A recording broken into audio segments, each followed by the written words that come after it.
So hello everyone.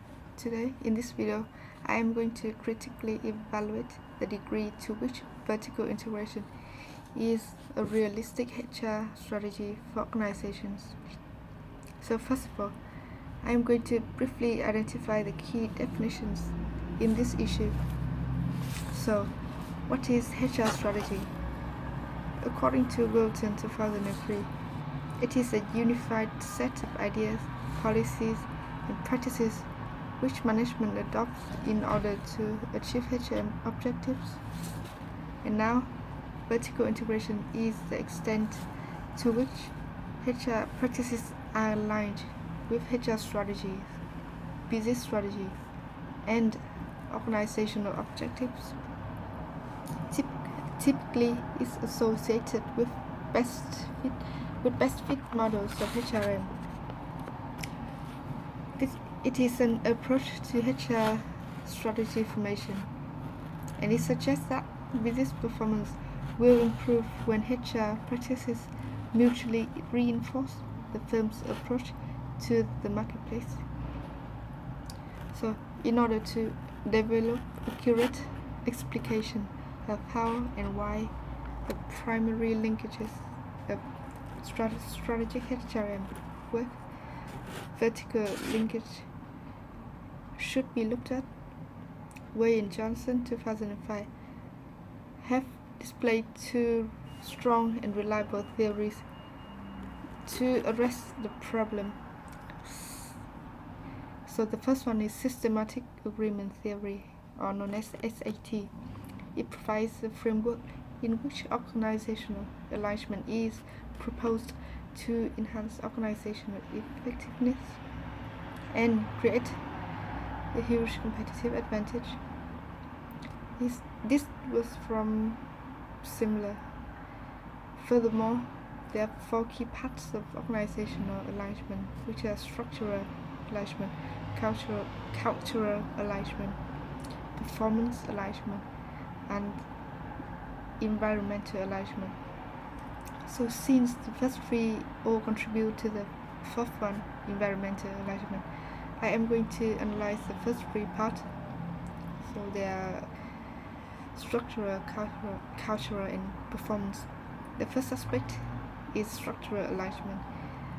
It relates to the congruency between the organizational activities goals and how strategic HRM is designed to draw out the goals. In vertical terms, structural alignment refers to which organizational goals, objectives, and strategies for vital process are compatible throughout the organization.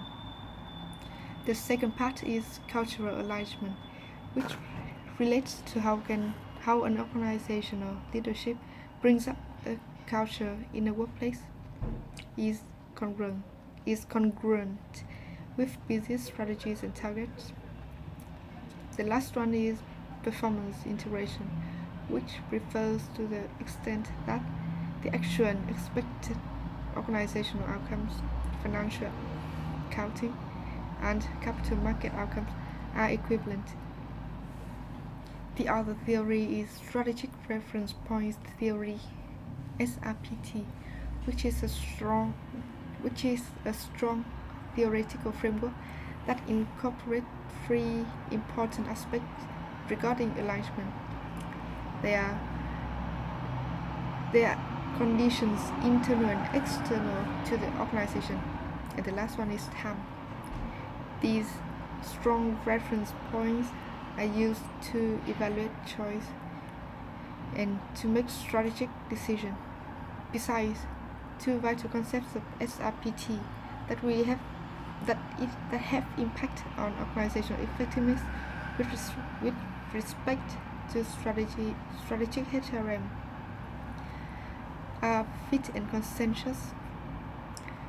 So one dimension of fit is external one, and it is similar to vertical linkage. This relates to how well the strong reference points or benchmarks of the HRM process complement the firm's overall SRPs. suggested by Bamberger and Fijibem 1996. Way and Johnson 2005 have developed a framework for strategic HRM, which has two sub-stages. There are HRM strategies and HRM system. The HRM system is similar to horizontal linkage, and HRM strategies define how the HRM function and the HR are to contribute to the attainment of organizational goals and objectives. The degree of vertical structural alignment is expected to be greatest when HRM provides feedback and input. And from a SRPT standpoint, both internal and external fit, known as vertical integration, are vital, as it is essential that organization develops congruency among the benchmarks in the HRM process. The HRM systems are equivalent to horizontal linkage, so I'm not going to discuss about that. So during the selection process in the framework, only appropriate applicants will be chosen, and then the organizations will deploy the ones best suited for work. So for new hire, they will learn in the process and through the organizational culture and working environment. The HR outcomes are dependent upon the HRM processes that's implemented, surroundings worker skill, other stakeholders' needs, and organizational climate. Overall, the concept of vertical performance alignment and HR outcomes have major influence on strategy HRM, and moreover, the framework provided by Way and Johnson is a useful tool for organizational effectiveness measurement. So a number of authors, such as Guest and Story, cited in Wallace's work, have described that vertical integration is indeed essential in human resource development.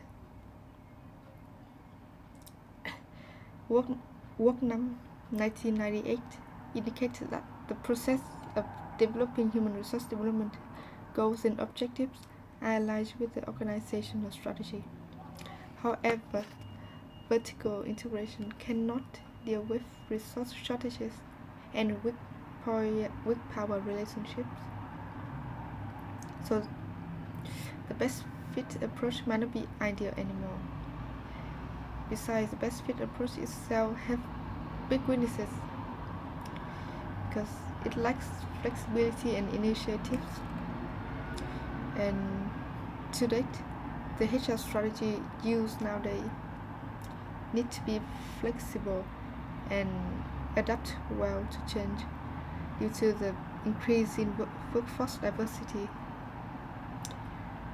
So on the whole, to a great extent, and in my opinion, I think that vertical integration still qualified to be a realistic HR strategy. However, organizations should take their business structures and their workforce into account before making a decision on adopting this HR strategy, because for tall hierarchy structure,